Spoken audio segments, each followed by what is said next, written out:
G'day fellas. Well, isn't this something promising?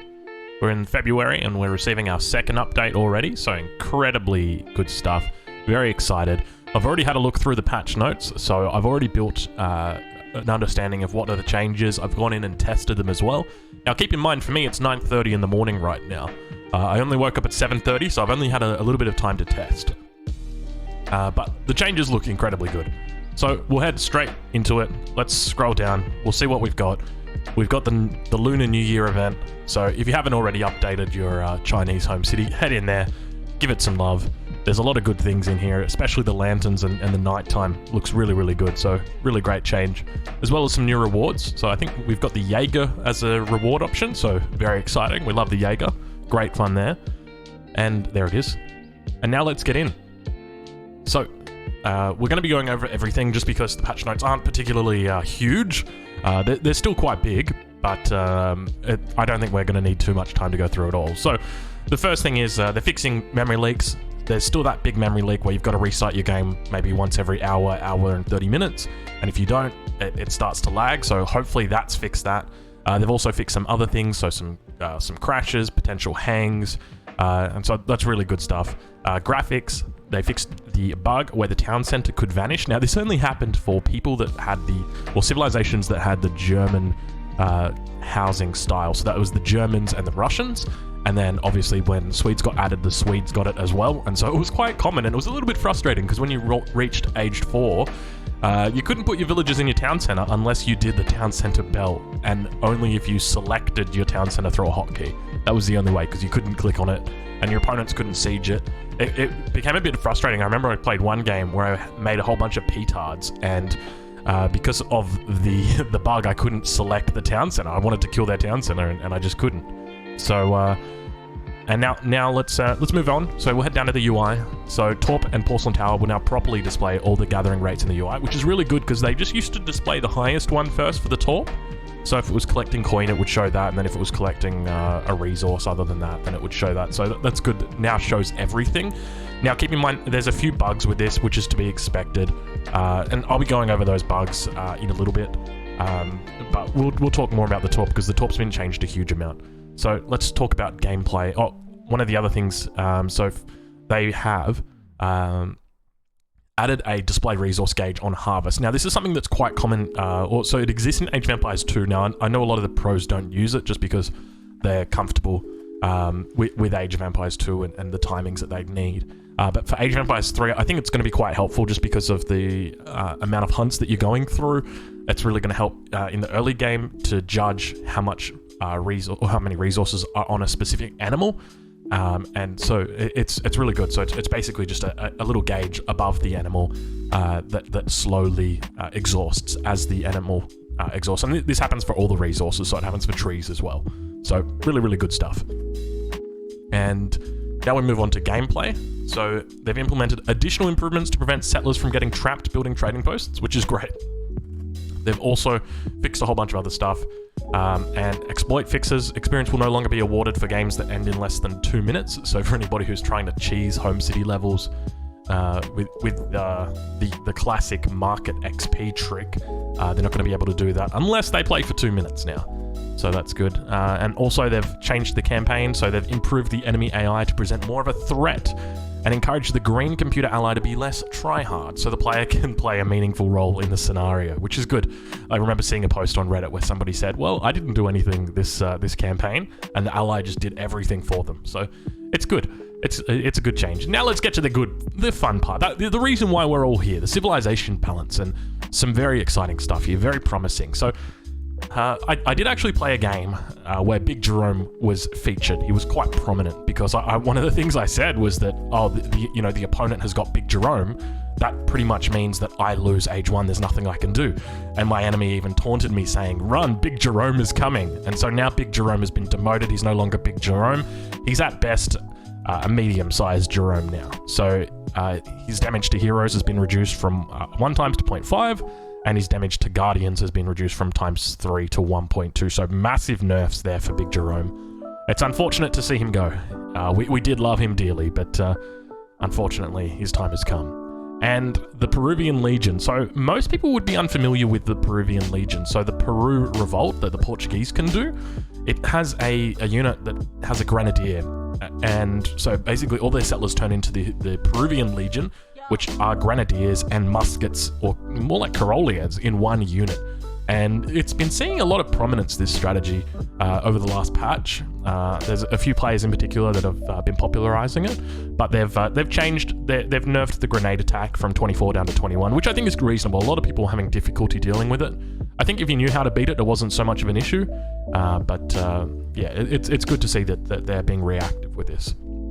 And just some changes here as well to cards, so extensive fortifications, just a little bit of a change so that strategies in treaty will be affected, and then stonemasons, making sure it gets updated for all wagons.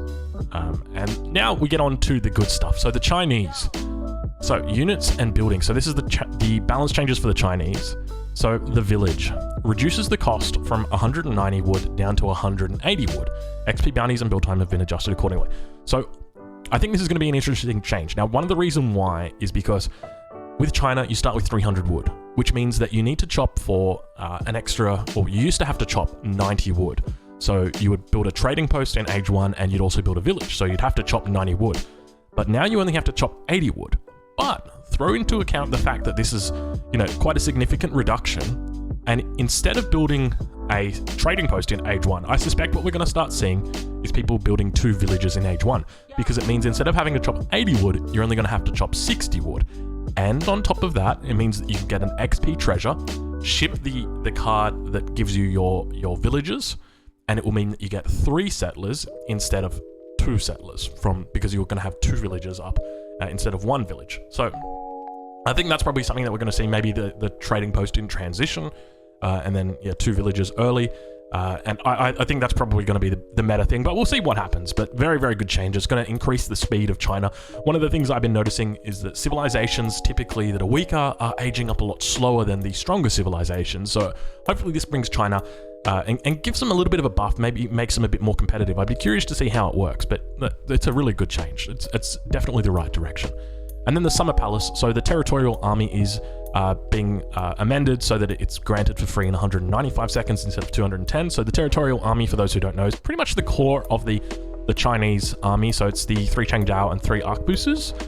So quite an important army, and so a really good change. It means, over the course of a game, let's say it's a 20 or a 30-minute game, you're going to be getting out these units 15 seconds faster every single time, and that really starts to build up. So it means that your timings are going to be a lot faster. It means that the Chinese death ball is going to start rolling just a little bit earlier, 15 seconds earlier. And then the Forbidden Army decreased the training time from 33 seconds down to 29. So the Forbidden Army, it's the cavalry combo that the Chinese get. So another good change here as well. So things are looking up for China.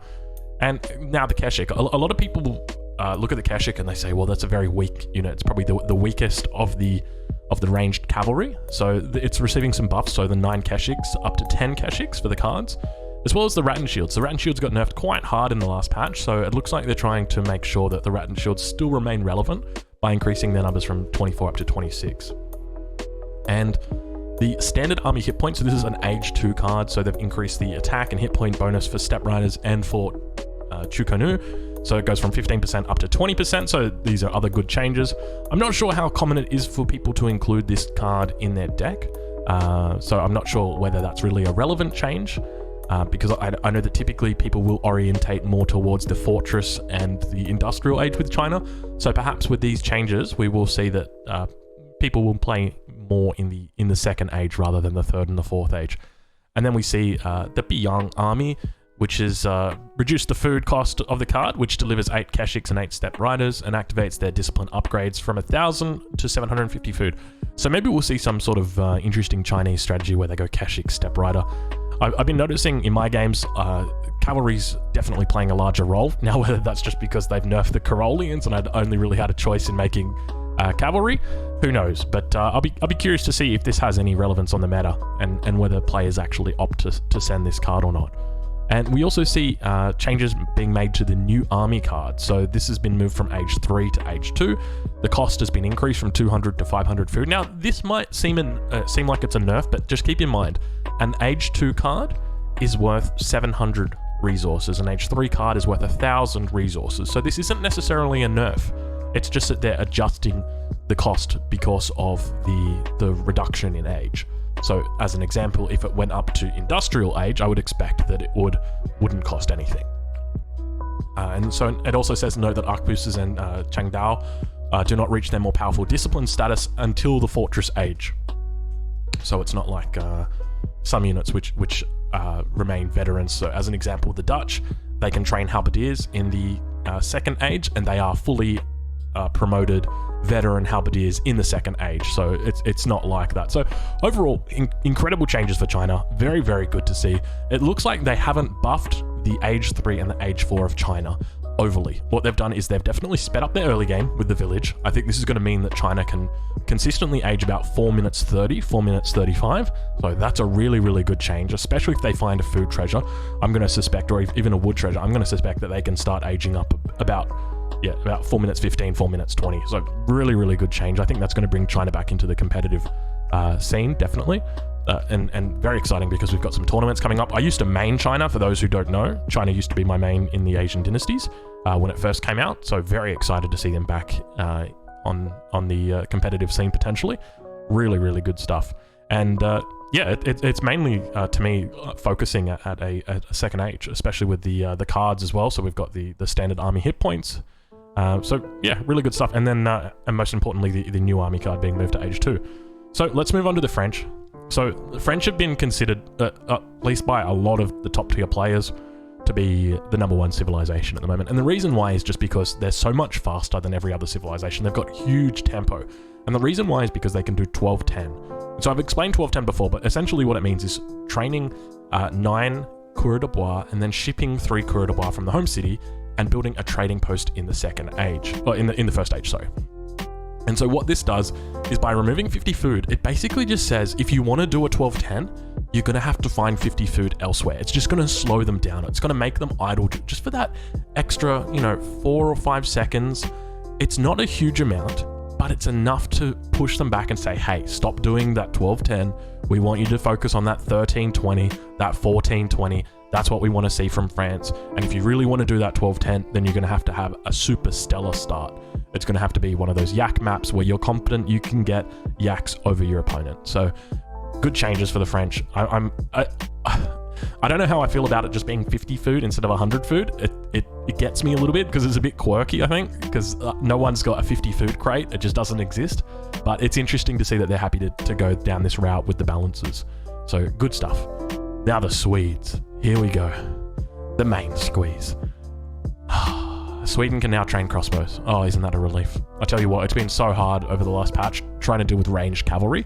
I haven't had too much of an issue with like musketeer rushes or anything like that, just because I've been able to hold with 2 leather cannons. But the main issue has been in the early fortress or to middle fortress, just dealing with ranged cavalry. I've got nothing that can deal with it. Sure, I can build Jaegers, but it's a huge investment and they die so quickly to falconets. And so it's like, what do I do? And the change to have crossbowmen just simply means that I can build up a mass of 20, 30 crossbows, ship Jaegers, and at least have something to front line for my Jaegers against all these ranged cavalry. So I don't think we're going to see people spamming war wagons or Reuters or dragoons at Swedes anymore. So this is a really, really good change. Incredibly happy to see this. I'm curious how this is going to play out in the meta, whether we're going to be seeing pike bow from Sweden. But yeah, very, very, very good. Great change. Now the Torp. There's been a lot of changes to the Torp. So we'll go through them slowly, and I'll talk a little bit about them. Obviously, Sweden is my main squeeze. It's what I care about most. So I've gone in, I've tested it, I've double-checked everything before doing an initial reaction to this. So they've relaxed the Torps placement restrictions. Basically, it means that you can go back to having 6 Torps gathering on a single mine, which was possible in the previous update, and it's now much easier to do. They increased the amount of food that spawn in berry bushes from 125 to 200 food. So basically, your timer for berry bushes has gone from being 6 minutes and 15 seconds to being 10 minutes. This is so relieving, man. This is so, so good. Oh, it just means that your timing window for blueberries is much longer. I remember playing one game where I was up against this guy and I could see he was building cav and I wanted to ship pikes from my home city, but I knew I couldn't because if I didn't do it, all my berry bushes were about to despawn. And if they despawned, I lose my window to ship blueberries, and then I lose my mid-game economic bonus. And if I don't do it, I have to do it now. So I shipped blueberries, and what do you know, we pushed with Cav, and 8 pikes would have been the difference, and I lost the game, and I was like, man, this just feels so bad. So really, really good to see that changed. They've also increased the build limit of berry bushes from 30 up to 60. This is a really, really good change. One of the main concerns I had with the previous limit was that you're just simply going to be running out of berry bushes because you put 10 torps down on the other side of the map and your opponent burns them down, and then you put 10 torps on the other side of the map and then your opponent burns them down, and then you put 10 torps in your base and you shake it all around and you do the hokey pokey. And the point is that you ran out of berry bushes and you would get torps that are being spawned in your base with no berry bush, and it just felt terrible. So that's great. And then we've got that blueberries can be collected simultaneously while collecting other types of berries. This is a very interesting change. Now, this is a huge buff. And the reason why is because of blackberries. Blackberries, so we're going to talk about this. We're going to go into quite some depth about this. Now, I don't want to go too long about it, but I'll do sort of a quick rundown. But I will just say now, I don't think this Sweden is going to last. I think at the moment the torps have probably been over-tweaked, and this is something that comes with balance, and it's one of those things where it's like, you know, just changing a number by a tiny little amount can completely just whack out like any semblance of balance that a civilization had. So when you're in this sort of early stage of trying to balance a civ and trying to find its feet, changes like this are just so not necessarily drastic, but they're just so impactful, and so we'll talk more about that, but I think this is going to be changed. It just feels incredibly strong. And so let's get to the cards. So they've restored some of the beloved design elements of the Blueberries card while maintaining some of the newer functionality. The card now has the following effects. So newly constructed torps will now, once again, spawn a blueberry bush containing 200 food. So they did not mistype that. That is a blueberry bush containing 200 food. So it's important to remember your standard bush has 200 food, and then when you ship blueberries, it gives it an extra 200 food. If you've shipped blueberries, so let's say you ship it as your first card, all your subsequent bushes have 200 food. So they don't get that extra 200 food. It's not a 400 food bush. So just from the outset, I will just say this. Blueberries first is not a thing. Like it was in the first patch, it's still not a thing. It's like how it was in the most recent patch. You're going to be sending blueberries as your 4th or your 5th card, and it's going to feel incredible when you do it. Oh my lord, is it going to feel good. Because all of your starting torps are still going to have their berry bush on them. Oh, yes. So any torp berry bush currently present on the map will be upgraded into a blueberry bush and will gain plus 200 food, in addition to the food already in the bush. So basically it means that your blueberry bushes will last 5 minutes, and your upgraded blueberry bushes will last 10 minutes, because they'll have the 200 food from the beginning, and they'll also have the 200 food from the blueberry card.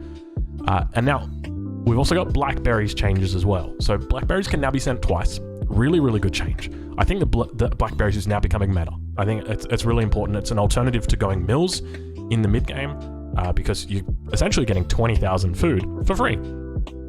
And they've also fixed a bug that sometimes prevented torps from collecting berry bushes spawned by the blackberries card, which was an interesting bug. Basically, it meant that you had to send blueberries. So they've also changed German mercenary contracts in the 4th age, so it now gives 25% instead of 20%, and they've added a new 4 Prospector Wagon card to the home city, and also made it so that once you reach the Imperial age, Prospector Wagons can be sent again. So I don't think this is probably going to be used too much in Supremacy. I think the 3 Prospector Wagons is probably all you really need. This may be something that is viable in Treaty. I'm really not sure. I haven't explored that, but I'd be curious to see what the use case for this is. But anyway, so on your screen, I'm going to be flashing up some images real quick. We're just going to talk about the changes to the torp and essentially what that means. So this is your standard torp, okay? So your standard torp is 0.34 food a second. This is just gathering off its berry bush. And then when we add a coin mine to it, this is the coin mine and the berry bush, so 0.3 a second. I'm not going to read out the numbers. You can see the numbers. But that's adding it to a coin mine, so when you put it on the coin mine, and that's what it looks like when you've got it sitting around some trees. So 0.35 a second is the highest it can get. It can't get any higher than that. It's capped at 7 trees that it can gather from. So for every tree that you have your torp near, it's 0.5 that's being added onto it. Now, what happens when you find a really good spot, which has got some trees and a coin mine? Well, then you get this torp. And now our numbers really start to ramp up. And it starts to get even better when you consider that torps can gather from animals. So this is what this is what a torp looks like when it's gathering from a berry bush. Now just a standard berry bush, not a blueberry bush, and an animal. And then obviously this is what a good torp looks like when it's gathering. So we can see these numbers are actually quite big. So 0.3 a second coin, 0.2 a second wood, and 0.76 a second food. So this is already equivalent to about 2 villages. It's really like the numbers are quite high. Now keep in mind it's difficult to find a torp that looks like this, but it's not hard. And now what happens when you add a herdable in the early game? Well, it gets up to 1.76 a second. So now the numbers are just getting crazy. Now keep in mind they gather at half the rate of a villager for all the food related things, as well as for coin. But for wood it's much slower just because there's so many trees and they're all clumped together. And so now that you oh, someone's just followed. Who's followed?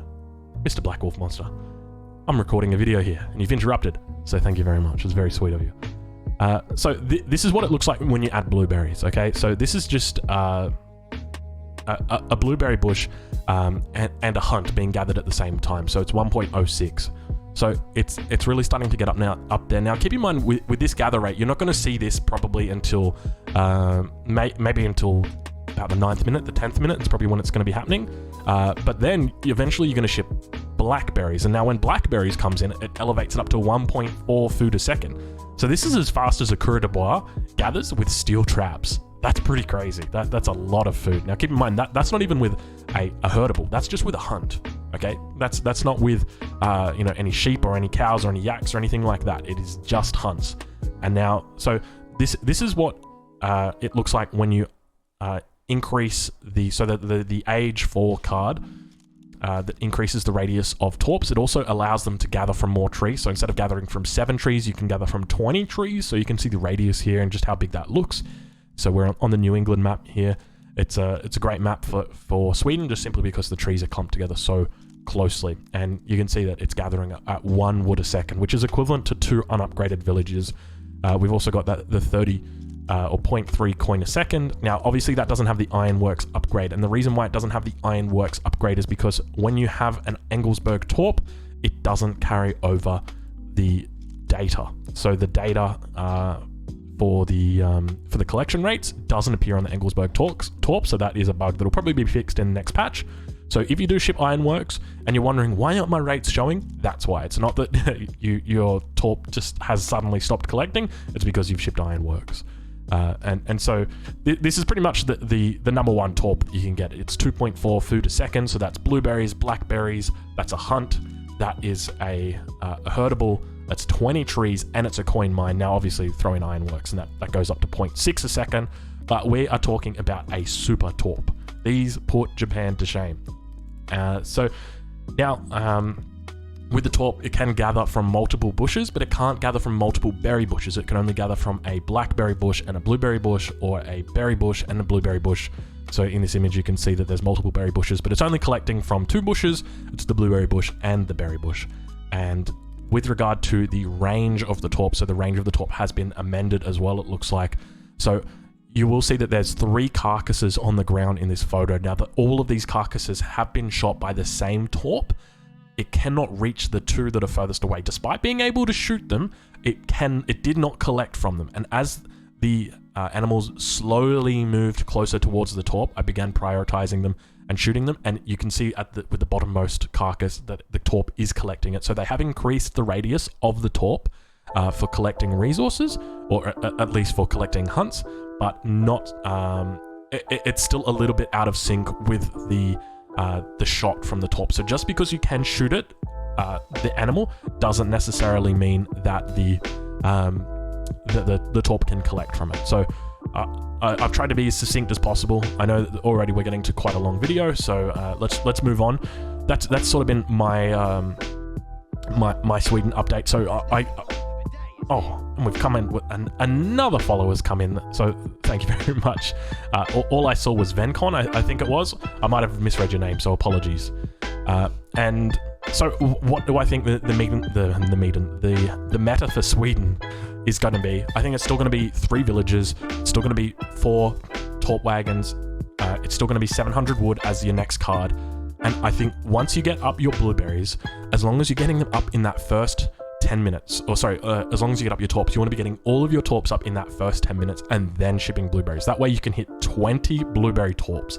Then once you hit the third age, you're going to be shipping blackberries because all of your torps can gather from those blackberries at the same time as the blueberries. So you're not losing anything from shipping it, which means that you now have 20 times 0.34, which is like 6 food a second, which is a crazy amount. Like that's a massive mid-game buff.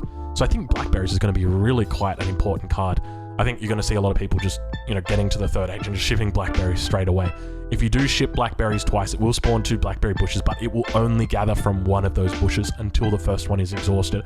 Then it will gather the second one. So I think blueberries is not going to be a card that you send first. Do not send blueberries first, because if you do, you're going to be missing out on this 200 food in the bush. You need to get the 200 from the initial berry bush and then get blueberries on top of that. So curious to see how it's going to be. And then we've got, now we'll move forward. So we're going to random maps. So adjusted the rewards, the guardians, and spawn frequency of 83 different treasures in the standard map set. This will manifest itself in 2 noteworthy ways. Guardians will now protect loot piles respective to their strength and difficulty, and large wood treasures will spawn less frequently on all Asian maps.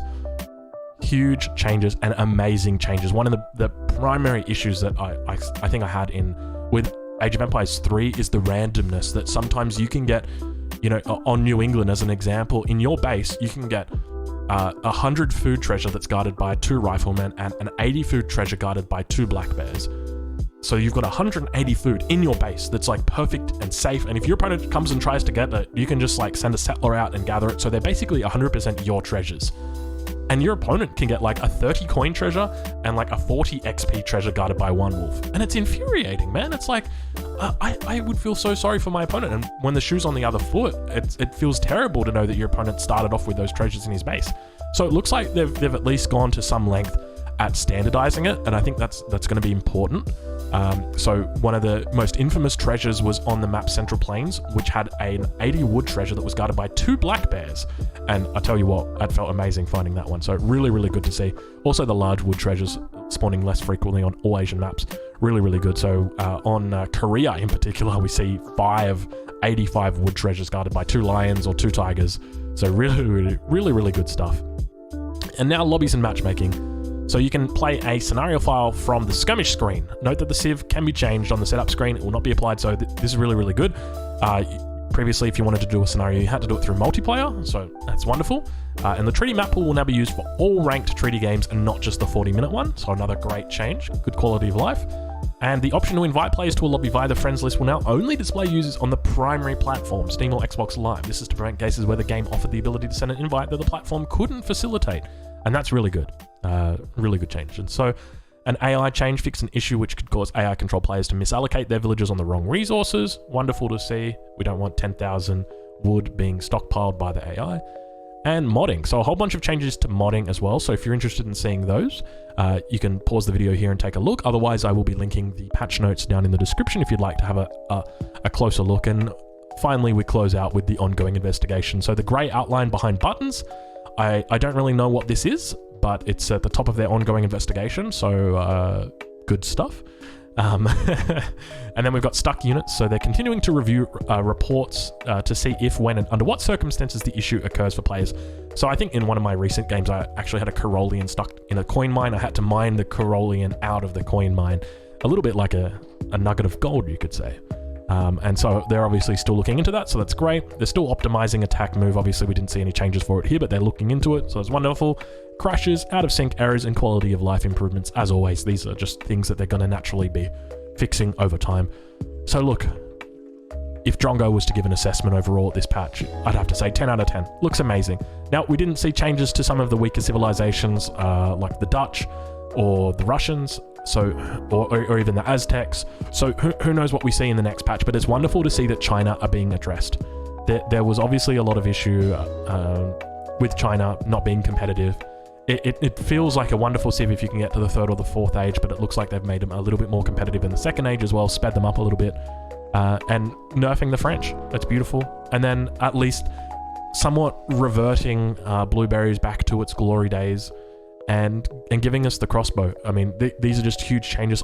I genuinely believe this is probably going to propel Sweden to a tier 1 civilization, and the reason why is this. I'm not going to be building a trading post in Age 1 anymore. I'm going to be building 2 torps. And because I'm building 2 torps, they're going to be gathering at that extra fast rate. They're going to be gathering from the berry bush, and they're going to be gathering from the hunt. Now, the reason why we didn't do that before is because otherwise your berry bush would only last for 6 minutes and 15 seconds. But now that that's gone up to 10 minutes, you've got that buffer. You don't have to worry anymore. So you can build that second torp. And with that extra torp, it's like an extra villager. And because Sweden only start with 5 villagers, they're starting off really, really slow. And so for every torp that you build in the first age, it's like an extra villager. So this is +1 villager. Now, on top of that, you throw into account that, and because I'm not shopping for my torp as well as for my trading post, well, it means I can focus completely on food. So it means I'm going to be able to age up at 4 minutes and 6, 4 minutes and 7 seconds. At least, hopefully. We'll see. Maybe I'll need to find a food treasure, but incredibly exciting stuff. As I said, I think this is probably going to make Sweden... I know that people were saying they didn't see Sweden the entire patch, and... like there were people who played hundreds of games and never once came across Sweden. Well, I think that's about to change. I think you're going to start to see Sweden a lot more, because this is going to definitely bring them back up into the #1 position. Also going to be some interesting interactions. So Sweden has got the Age 4 politician, the PayPal guard. I think it's pronounced PayPal. Could be PayPal. I know there's going to be a whole lot of German comments or German people in the comments saying, no, it's not pronounced that way. Landsknecht. So sorry to my German friends. I think it's a German thing. I'm not sure. It could be Spanish. Who knows? But obviously now that we've got the crossbowmen and we've obviously got the pikemen, I'm very interested to see the potential fast industrial that Swedes are going to be able to do with the Papal Guard and industrial crossbowmen and industrial pikes, just combined with absolutely crazy torps, with torps gathering at 1 wood per second. Oh, it's going to be amazing. Oh, it's going to be amazing. It's going to be so good. Anyway, fellas, that's it from me. I hope you've enjoyed the video, and we'll be having a lot more content coming up. We won't be streaming tonight, but we will be streaming tomorrow night. So I'll make sure that I post a video up. I'll let you guys know. But other than that, thank you so much for watching, and I'll see you guys in the next one. Cheers.